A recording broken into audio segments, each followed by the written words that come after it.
Gunsmoke, brought to you by Chesterfield. Chesterfield packs more pleasure because it's more perfectly packed, thanks to Accuray. They satisfy the most. Around Dodge City and in the territory on West, there's just one way to handle the killers and the spoilers, and that's with a U.S. Marshal and the smell of Gunsmoke.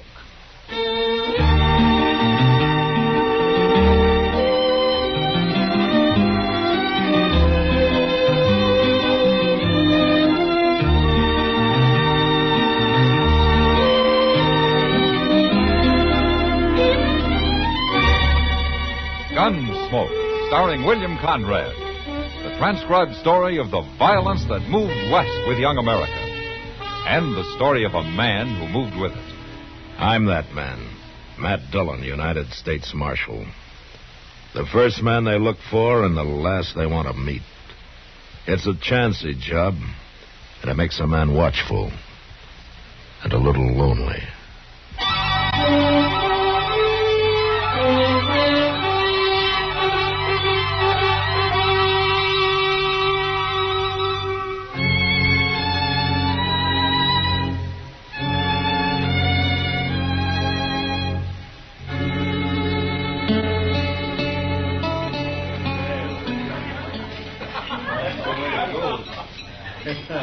So your name's Frost Capper, huh? Yeah, that's right, mister. Well, you say your name out like you got nothing to hide. Well, now you're right again. Well, I guess a man wanted to hide something. He'd be wearing a gun to help him do it. Maybe. Well, are you agreeing with me, or ain't you agreeing with me? Any way you want it, mister. Yeah, you're big, Capper, but I ain't afraid of you. There's no reason you should be. You're awful big. Man'd be a fool to go against you without a gun, wouldn't he? Well, wouldn't he? Mister, have a drink. No. Here. You have this instead. I always carry an extra gun in my belt. I don't want your gun. Well, I can't fight you letting you have a gun. You're too big. We got no cause to fight, mister. Now, you take your gun back. You're afraid. You're a coward. You're a stinking Don't coward. you push it, mister. I said you're a coward. All right, fella. You've had enough. Now, you keep out of this. I am wearing a gun, mister. And I'll bend it across your skull in a minute. Oh. You're the marshal. Get out of here. Go on, move. Sure. Sure. Well, suppose I ought to thank you, Marshal. No need. Name is Foss Capper. You know, most men around Dodge do wear guns, Capper. I've had enough of fighting, Marshal. Oh? And where was that? By the war. Had it from Harper's Ferry all the way to Richmond. You know, a man gets tired of killing. Yeah, I know. Mr. Dillon? Yeah, what is it, Chester? Mr. Dillon, Ben Stasel's out there in the street. So? He's about to beat up one of his riders. I suppose it has to do with his sister again. Yes, sir, it sure does. And Carrie's there, too. All right, let's go. Oh, I declare that poor Carrie. Mr. Dillon, she was trying to load their wagon all by herself. And this rider, Stansel's, come along, and he was helping her when Stansel himself come up and got real sore about it. Stansel doesn't deserve a sister like Carrie. She's as nice as he is, mean and ugly. There they are. Yeah. Well, say, where's that cowboy at? He's lying on the ground behind Stansel. Well, I sure didn't hear no shooting. Back to loading that stuff, Carrie. You hear me? Yes. I hear you, Ben. Well, I hope you didn't kill him, Stansel. Oh. He's all right, Marshal. I only knocked him down. Well, I'll go get some water from over there. I should have killed him. For what? Trying to help Carrie do a man's work? Carrie's my sister, Marshal. What she does ain't no business of yours. No. But you're keeping men away from her the way you do is going to lead to real trouble one of these days. My trouble, Marshal. Not if you kill somebody. You know, I guess men don't like the way you treat her. There's somebody else trying to help her. What? Now, by heaven. You just take it easy, Stansel. That man's not wearing a gun. Then he better go get one. What do you think you're doing, stranger? Well, that box seemed a little heavy for a lady to be lifting. Please, Ben. He meant no harm. You know this man? He told me his name. Carrie, you're turning into a regular doxy. I wouldn't talk like that, mister. You shut up. You're going to beat me like you did the other fella? There's been enough fighting for one day. Stansel, your wagon's loaded.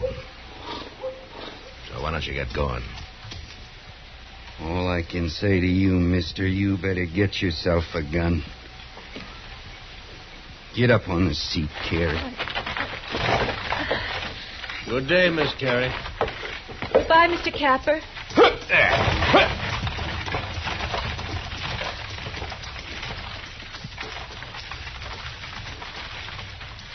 Well, how did you get mixed up in this, Capper?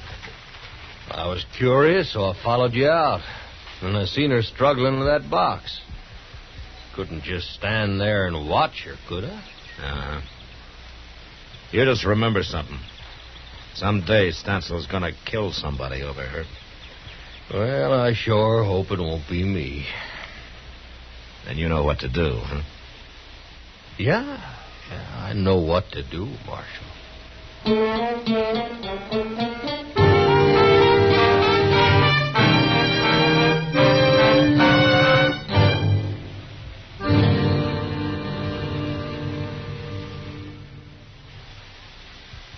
You've heard Bobby Haggart whistling it on radio and television.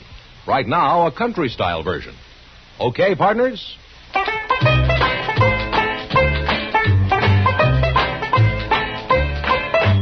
Packs more pleasure, packs more pleasure. Chesterfield packs more pleasure because Chesterfield's more perfectly packed.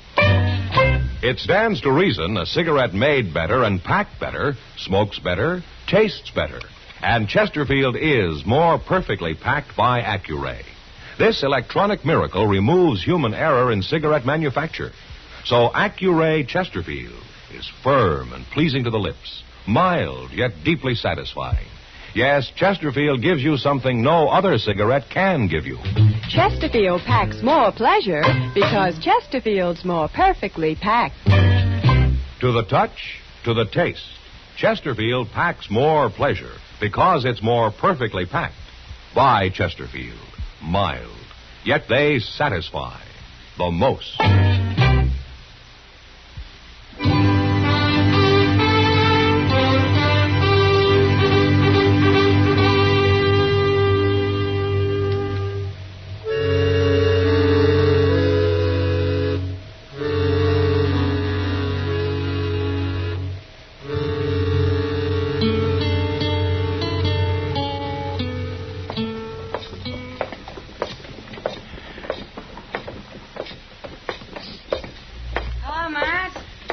Kitty. You shopping? Well, I guess a woman's always shopping, Matt. Whether she buys anything or not. I believe that. Well, now. What? That's Carrie Stansel. Huh? Oh. Well, sure. But isn't that Foss Capper driving her wagon? Well, where you been the last few weeks, Matt? He drives her wagon every time she comes to town. He does? Well, sure. He rides out, meets her part way, ties his horse behind, and they drive in together. And this has been going on for a couple of weeks or so? Oh, well, at least. Ben Stansel hasn't found out, I take it. I doubt if Capper's ever showed himself anywhere near the ranch, Matt. How, you think he's afraid? Don't you? Maybe he only wants to avoid a fight. Isn't that the same thing? No, not necessarily, Kitty. Well, if he wasn't a coward, he'd be wearing a gun, wouldn't he? I don't know, Kitty. I haven't decided about Foss Capper. Look at them, Matt. They're so wrapped up in each other they don't even see us. No, Paul. This is the last time it's got to be. I don't want to bring you no trouble, Carrie, but I ain't going to stop seeing you. Oh, Paul. She's smarter than he is. Yeah, maybe. You know, I guess she'll never be able to get away from that brother of hers. Oh, Matt, look. Yeah. There's going to be trouble, Matt. Stancil looks awful mad. Well, I don't like to interfere in family matters, but this time I guess I'd better. Yeah, you better hurry, too. Yeah, I will.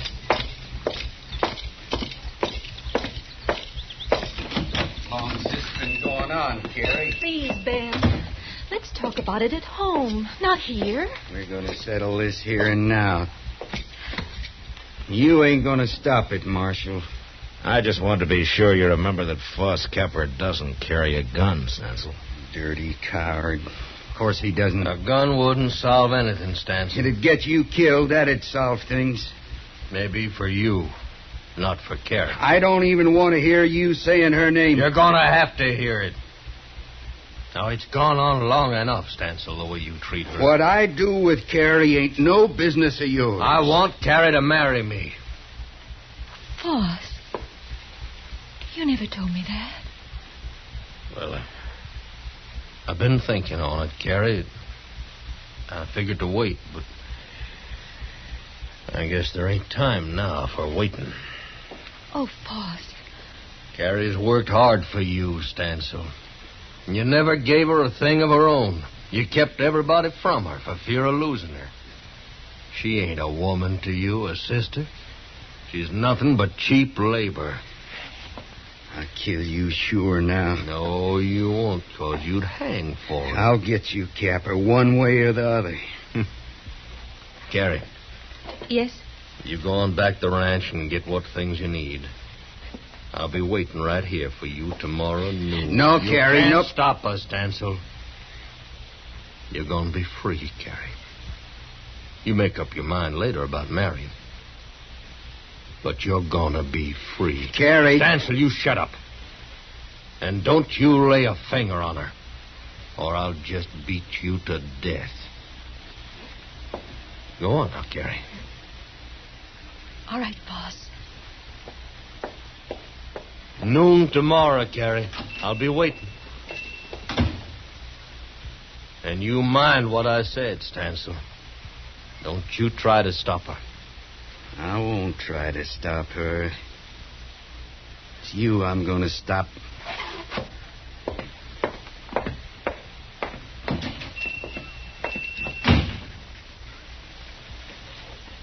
Now, you know, Marshal, I didn't mean to cause trouble when I come here. Yeah, maybe not, Capper. But you sure done it.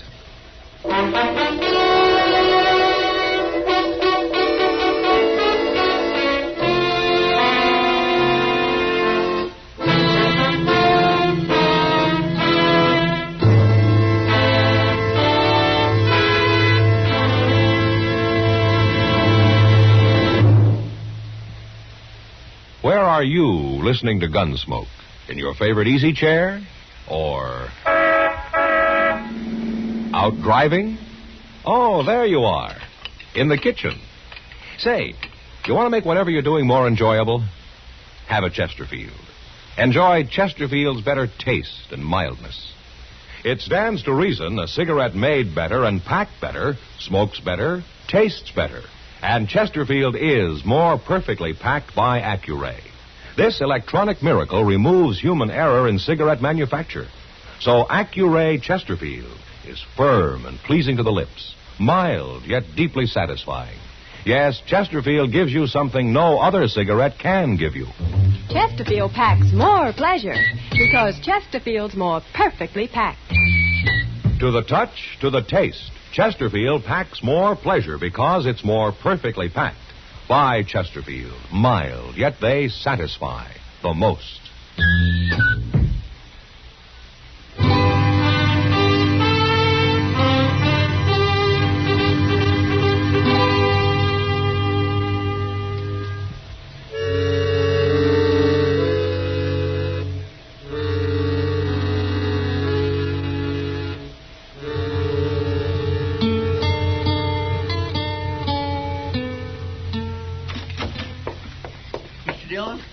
Yeah, what is it, Chester? You better get on out there quick. It's fixing to happen. Ben Stansel just rode in with 2 of his men. What? Has Carrie showed up yet? No, sir, she ain't. But Foss Capper was waiting for her when them others come in. Yeah. I didn't think Stansel would let her go without a fight. Oh, there's going to be a fight, all right. Of some kind. Look how they're crowding him. Get out of this now, Capper. We're going to fix you good. I see you brought plenty of help. Ah, you're too big for one man to handle. But the 3 of us can do it. No, you don't, Stansel. You keep out of this, Marshal. You don't think I'm going to stand by and watch 3 men work over 1, do you? Wait, Marshal. Yeah, what, Capper? Now, there ain't no other way. I'll take them on. All of them. It's got to be done. Wait a minute. Look who's coming yonder. It's Carrie. I told her to go back home. What in the world's the matter with her? She looks like she got drugged. You keep away from her, Captain. Shut up, Stansel. Leave him be. Carrie, what happened to you? They caught up with me. At the edge of town. Here, I'll help you down. I got here anyway. He couldn't stop me. Did your brother do this to you? Did he knock you around? You get back on that wagon and go home, Carrie. All right, hold it, Stansel. Let her talk. Carrie, did he do it? Yes. You sure need convincing, I told Carrie. you to shut up, Stansel. Chester, Yeah? would you be good enough to take Carrie over to Miss Kitty's? Because I got a little business here. Be glad to. Don't you move, Stansel. You come on, please, Miss Carrie. All right, boys. Let's get to work. Wait just a minute, Stansel. I've changed my mind. What? I ain't gonna fight you. Not now, not that way. We're gonna settle this for good and all. What are you talking about? Marshal Dillon, could I ask you a favor? What, Capper? Lend me your gun. Well,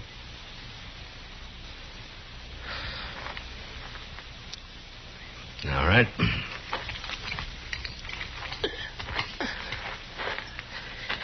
All right, here it is. thank you.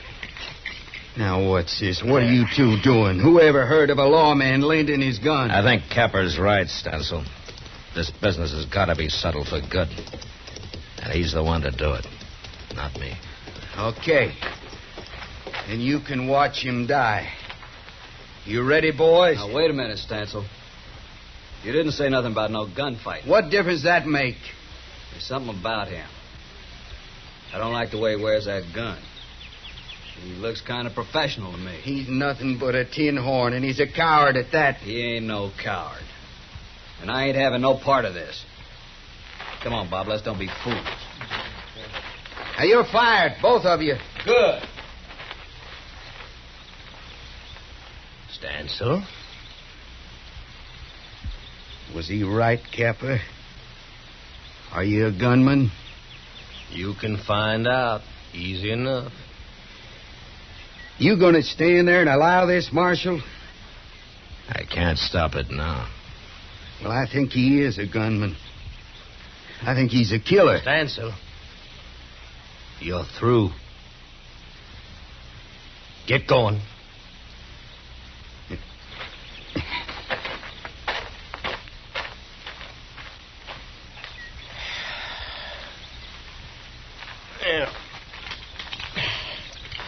Marshal, your gun.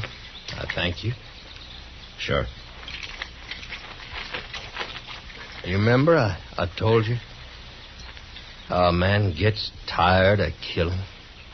I had a feeling it was more than the war that did it, Capper. I thought I was all through wearing a gun. That's why I asked Carrie to marry me. So? tell her for me, Marshal. Tell her I was ready to kill her brother. I can't ask her to marry me now.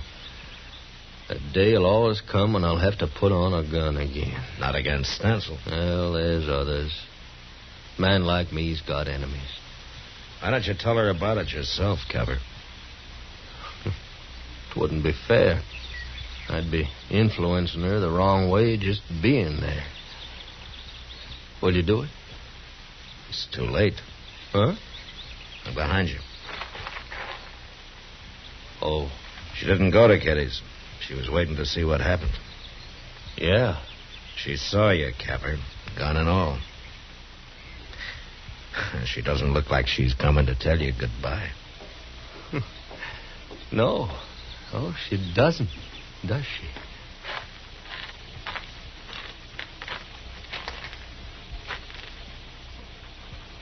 Boss?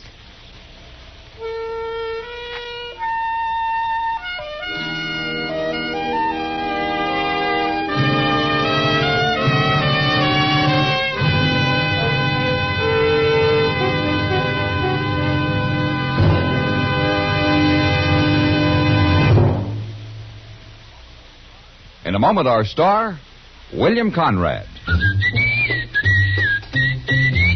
Chesterfield packs more pleasure because Chesterfield's more perfectly packed. A cigarette made better and packed better, smokes better, tastes better. And Chesterfield is more perfectly packed by Accuray. This electronic miracle removes human error in cigarette manufacture. So Accuray Chesterfield is firm and pleasing to the lips. Chesterfield, mild, yet they satisfy the most. You know, writers like Ned Buntline drew exaggerated word pictures of the West, yet they did no real harm. But next week, 2 writers from New York come to Dodge under the cause of an Indian massacre. And that was the West. Good night. Gunsmoke. Produced and directed by Norman Macdonnell, stars William Conrad as Matt Dillon, U.S. Marshal. Our story was specially written for Gunsmoke by John Meston, with music composed and conducted by Rex Corey.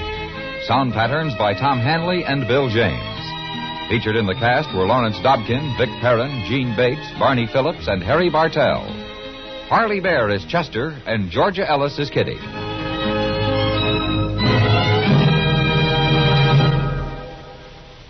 Live modern. Smoke L&M. Live modern. Change to L&M. Live modern. Smoke L&M. Only with L&M can you enjoy the full, exciting flavor of today's finest tobaccos. No other cigarette, plain or filter, gives you the full, exciting flavor you get through the pure white Miracle Tip. So light up, free up, let your taste come alive. Live modern. Smoke L&M. Join us again next week for another specially transcribed story on Gunsmoke.